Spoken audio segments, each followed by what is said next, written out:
Okay, so our next speaker will be Dr. Sanjukta Hota. She is an associate professor in the Department of Mathematics and Computer Science at Fisk University, which is an HBCU in Nashville, Tennessee. She earned her PhD in mathematics from Vanderbilt University, also in Nashville, Tennessee. And she has been developing mathematical models to understand physiology and disease conditions. And she's been bringing some of the quantitative biology aspects in her undergraduate research and teaching. So she's going to talk about the development of a biotrack curriculum, and she is a recent recipient of a targeted infusion grant, NSF grant, to develop some of these curricular initiatives. Thank you for inviting me. And so it started in 2013. We got this target. Could you all hear me? Okay.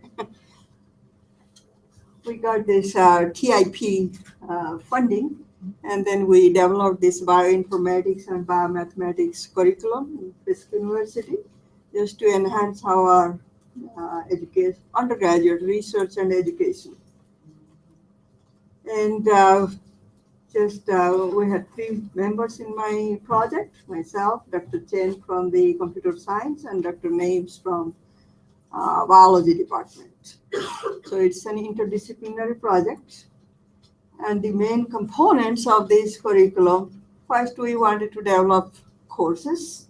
So for that we developed 3 courses. One is the Biocalculus 1.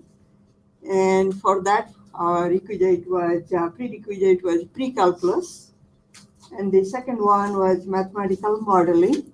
And just to make it convenient for the students to enroll into that course, we put it under 4 different disciplines: mathematics, computer science, biology, and natural science. And for that, we had the prerequisite calculus 1 and the ordinary differential equations. And then the third course is bioinformatics. It was also put under 4 different disciplines: math, biology, computer science, and natural science, and it was a no prerequisite course. Then we had other 2 components, which is the research seminar in each semester, and we had the stipended summer research program. So, and we gave the stipend to 6 students. So that's the components of our biotrack curriculum. For that, we had the advisory committee, we had the internal steering committee, which consists of like our dean and our provost, and then the chairs of each department. Also, we had the external committee, which consists of different distinguished people from in the biomathematics and bioinformatics area. Dr. Crook, Dr. Harding, they are from Vanderbilt, Dr. Lenhat, who is here today from Nimbus Center, UT Knoxville, and we have from Old Dominion, and also bioinformatics person, David Tabb. He is not, of course, in our committee now, he left. And then we developed the dissemination materials, we put the flyers and brochures, and also we developed the website just to make our program familiar to everybody. And then I'll give you a little overview of the courses that we developed. Our Biocalculus 1, which is the number is Math 121. The reason we did 121 because Math 120 is our regular traditional Calculus 1. So we kept it as an alternative equivalent option for Calculus 1, and I'm the teacher for that. And we teach it, we maintain the same rigor and the content, but in a biological context. And we use the computational tools for the modeling applications. So it covers all the Calculus 1 materials. Of course, we do cover a little bit of differential equation, which is usually not covered in traditional calculus. but we do maintain the rigor and the computational tools. Those are the two main things, the biological context and the computational tools. The other one is the mathematical modeling. Uh, Here we cover it, two people, like I teach the mathematical portion and Dr. Chen teaches the computer science portion. So here we focus on the developing the models with the goal of building up an intuitive understanding using quantitative approach. And the third one is the bioinformatics, and that is covered by Dr. Names from biology and Dr. Chen from computer science. And it has no prerequisite. It focuses on familiarizing the students with the data structure and architectural strategies for organizing complex data sets and then introducing the available tools for integrating these data sets. So those are the three main courses. Regarding our summer research program, our selection criteria is our undergraduate sophomore, junior, or rising senior with major in math, computer science, or biology. And we require minimum GPA 3.0. They have to be US citizens or permanent residents. And our elements of this program, like it's an 8-week duration. We keep a stipend of $4,000. Research with a mentor. We require them weekly presentations, a general group or pair, and then the final presentation in writing and also oral during the last week. And so far we have covered 2 summer programs, 2014. We had actually 10 students participated into the program, 6 stipended, then 4 volunteered. We had very good students, so they're international students. They couldn't go to any other program, so they wanted to volunteer into our research program. And then 2015, last year, we had 6 students. And so for this year, we are all in the selection process, so it is underway. And we ask our summer research scholars to present in on national conferences. So they do present in the Fisk Research Symposium, and they go to Nimbus undergraduate research conference. They go to Math Fest. They go to ERN, NCUR, Abracams, ISPRA, Beta Kappa Chi, etc. So just a few samples. The pictures of their conference. Regarding the seminar, we do a seminar, at least one seminar on campus every semester, either in biomathematics or bioinformatics. Sometimes we may have 2 seminars in each semester. So we announce, we do the flyers, we announce. And so this is the recent one by Dr. Yonis. It's coming from Nimbus Center. Actually, it will be in next week, on Tuesday, we have scheduled.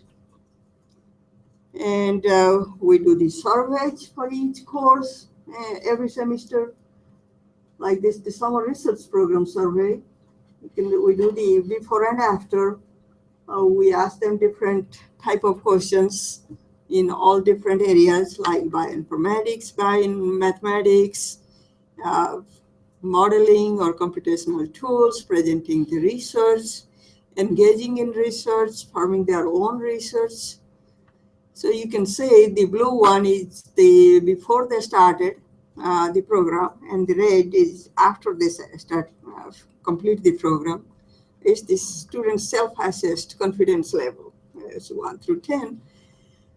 So you can see in the red bars, they all kind of at least 8. They have their confidence level. In 2015, it's the same kind of thing. We asked them 7 different questions. In 6 and 7, you can see in the last 2, they have marked their confidence level is kind of 9. So question 6 and 7 is asking your own research experience, own research questions, and formulating or testing hypotheses. Question 7 was not being afraid to incorporate math or computer elements into future research career. So all of them, of course, out of 6 students, only 4 participated into the survey. But all these 4 students, their confidence level was being 9. And we also did the mentor evaluation. So in item 1 and 2, you can see all 4 of them. They marked 5. All item 1 and 2 being item 1 was my mentor had a significant positive impact on my research experience problems. And item 2 is my mentor helped me learn new materials and skills. So all 4 of them agreed and they put high marks. Of course, in item 3, 4, and 5, one student put 3, the other 2 put 4, and one student 5. So then also in biocalculus, regarding the courses, we, of course, biocalculus 1 we offer in every semester. And this is like the post-course subject area survey. And let me go back. Here in biocalculus, the spring 2015 to spring 2014, the first one, let me go back so that we can, it's the post-course self-confidence. It's the concept of limit. We did the survey in every possible area that we cover in calculus, biocalculus, before and after. So you can see in after, all of them have given very high confidence level, especially in the concept of derivative and derivative rules using the chain rule. So those are the main core topics of calculus course. And so they all gave the high mark.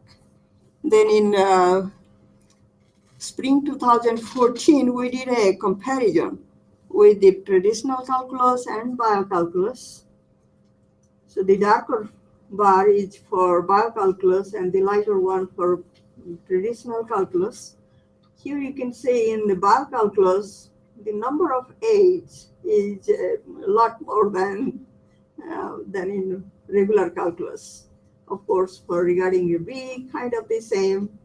And in C, there are more number of C's in the regular calculus than in biocalculus. And the same situation in D and E. Then in fall 2014, there's the survey in the cognitive skills. So all of them, they agree that the red one is like for the agree. All of them agree, learn some useful materials, so change my idea of mathematical modeling, learn to apply calculus in biology, can apply the knowledge outside of class better than before at performing the math tasks. So a total 11 students participated. And you can see for the agree, 8 students agree in the first one, non-useful materials. Also 8 students participate better than before at performing math tasks.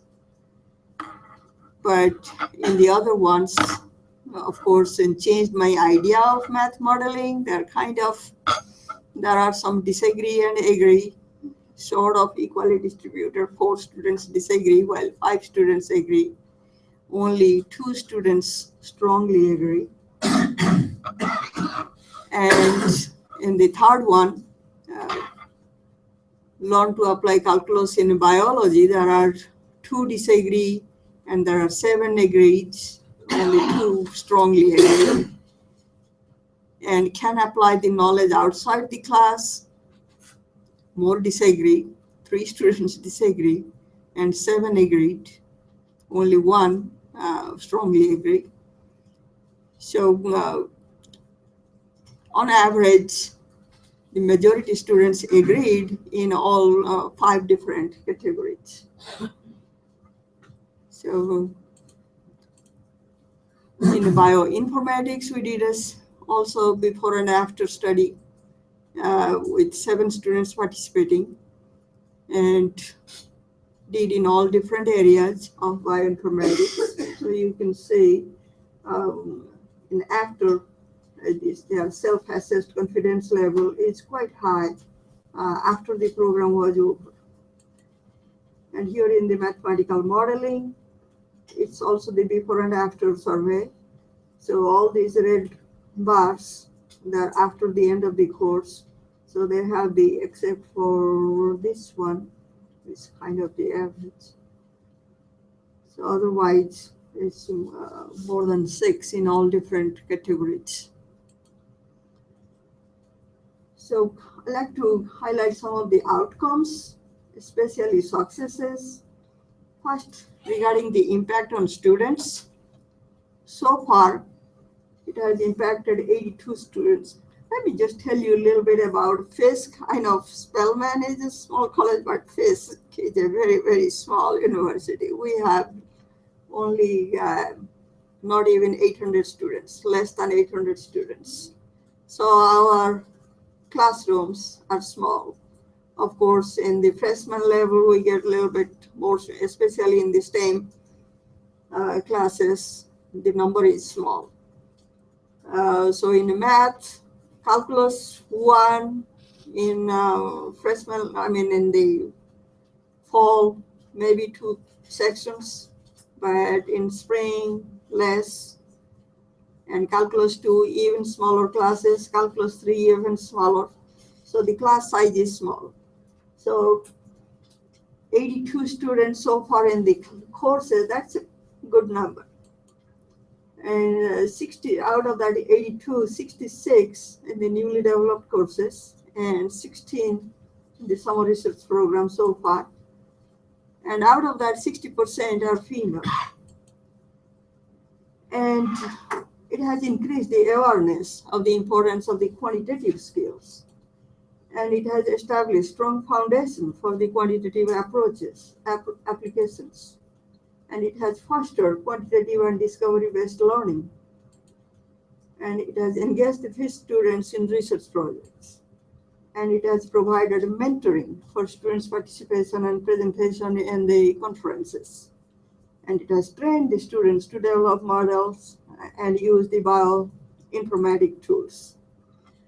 Regarding the impact on faculty, it has initiated and emphasized the interdisciplinary dialogue. I think this is the most important thing happened in our campus. This program started the interdisciplinary dialogue. It has expanded faculty collaboration. So now we have collaboration, of course, with Nimbus Center, ODU, Texas A&M, UCLA, University of Illinois Urbana, and Mayo Clinic. We have the cross-campus faculty exchange visits through collaboration for research participation, and it has opened new research avenues.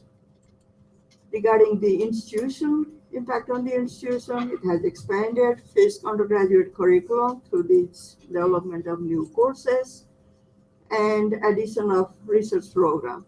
Regarding the new courses, we developed 3 courses, and also after that, we had through the other fundings, bioinformatics. Now we have another section, bioinformatics 2 is added to our curriculum. Also, we added biostatistics. So total now 5 more courses into Fisk undergraduate curriculum. So increase the number of students in math and computer science major. Again, we feel we don't have the exact data, but that's what we see, that it had increased the number of students in our major. It has fostered development of new grant proposals. And this BD2K, Big Data to Knowledge, that funding is funded, this is an NIH funding. And we submitted this IU's grant. Hopefully we'll hear about it soon.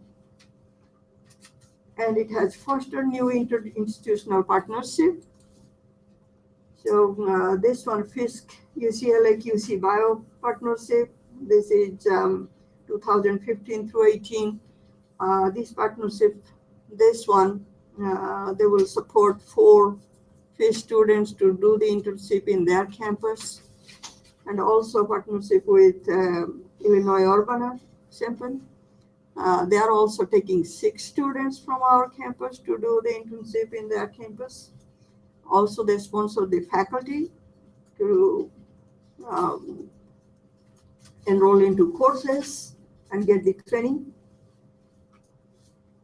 Now, regarding the challenges, of course, I got a lot of ideas after I heard Dr. Hoyt's lecture and here. So now I know motivating the students to enroll into these new math bio courses is a real challenge. Selecting the textbooks, that is another challenge. And the time constraint regarding designing the lectures which focus on the biological application, because so far from my perspective, I was teaching just mathematics like calculus, differential equation and all that to math students. Now that the biology or computer science students to design the lecture so that they would be interested in and how the computational tools can be used into those modeling. So that takes time. So the time constraint is a problem for the to design the lectures, and also for the students to complete satisfactory lab work. Of course, we can tell them they can do the lab in their own time, but to teach them how to do and all of that also time constraint. And regarding the advice or suggestion that I can give, it's very important to find out what doesn't work, because it gets you to the path of what does work. That I learned from my own experience. So to be successful in a new endeavor, you have to be tenacious, and you have to be willing to work hard and love what you do, because just tenacious thing that I learned. So still I'm working on it. So because there are so many obstacles. And you have to start early in taking action. Don't be a procrastinator. And that's all.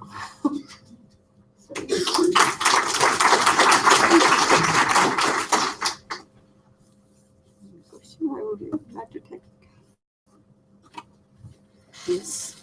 How did you successfully pick the person, say, to do biocalculus? I mean, it would be, to make this whole program successful, you'd have to be really, really selective on who you put into Biocalculus or whatever, any of these courses. four courses. Yes, that is still an ongoing challenge, especially in biocalculus 1, because for biocalculus, first of all, for biology, calculus is a required course, required math, calculus 1.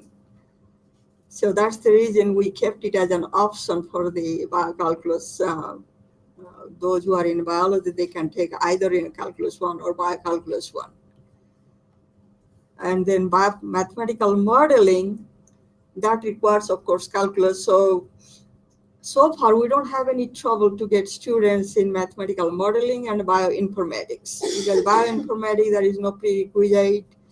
And because of all these collaborations coming up, the students like UCLA, they do require bioinformatics. So the students, those who are interested in that, they know that they have to take bioinformatics. So we have now 18 students in that bioinformatics class, which is a very good number for Fisk. Similarly, mathematical modeling, since that is a little bit upper level, the math students or computer science students, they already know maths. So there is no problem to encourage students for that class. But biocalculus 1, that's the one that we are struggling to motivate to the students and also the faculty. Is it team taught? That is not team taught yet. Just a single person. I am the one who is teaching biocalculus 1. The other two are team taught.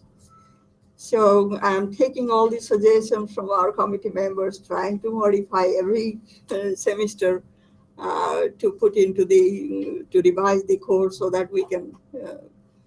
So I'm just keep revising. So, but it is a real struggle, as you pointed out. Yes. I wonder if you're seeing any changes in the numbers of students going to grad school, and if so, what disciplines? Well, so far, since this program is kind of new, it started 2013 and it will end this year. So only 2 students, one student who was in math, who graduated, who is now doing the graduate study here in Emory University in epidemiology. Sayla, I don't know if there is some faculty from Emory. So one student through this program is now in the graduate school in mathematics. So far no other student, they have joined the graduate school. And one student who is going to join graduate school because he is going to graduate this year, this May. So she has applied to different places. Hopefully she will join. So far, I think those 2 are the success story. We have not through this, we have the other students not through this program, but through particularly this program, so far those are the successes one. So both in math, yes, both in math. Yes. Yeah. Yes, I was curious. I teach statistics for psychology majors, but occasionally I have to teach biostat to public health and biology majors. I was curious as to what's the difference? What's the difference between your biocalculus and regular calculus? Okay, the main difference between the biocalculus and regular calculus, we kind of do a lot of application-oriented materials, like the limits or derivatives, how they are being used in biology, in what context, and also how they can, when they comes in mathematical modeling problems, how they can use the computational tools to do them. So we take the students to the lab to do some modeling work. So that's kind of basically the difference. We have to pick the problems, the topics which are biologically important, but they do use calculus. Can you share some of the curricular exercise material with people? Yes. Mm-hmm. If you can maybe send us on job after Right, I can send you our syllabus and all the materials. Yes, I can do that. So are these courses cross-listed, meaning they would satisfy, for example, biology requirements? Yes, they are cross-listed, like the biocalculus 1, that is only under math. Of course, because it's a alternative option for calculus, because calculus 1 is a required course for biology in US, so they can take either one. But the other 2, math modeling and bioinformatics, they're cross-listed, yes. Just to make it convenient for the students so that they can also enroll, which will satisfy that requirement in that. Is there any effort to introduce some of these modules that you developed into your general biology course and freshman biology course, so they can begin to work with these quantitative skills? That is our next effort, actually. We are working on it. We are actually planning to submit another proposal this year, where we like to include these models in biology. Also, that was a part of that IUS grant that we submitted funding. So hopefully that will be incorporated. So since this is the first one, we just download the main basic courses and just got started. So hopefully we'll build up on it.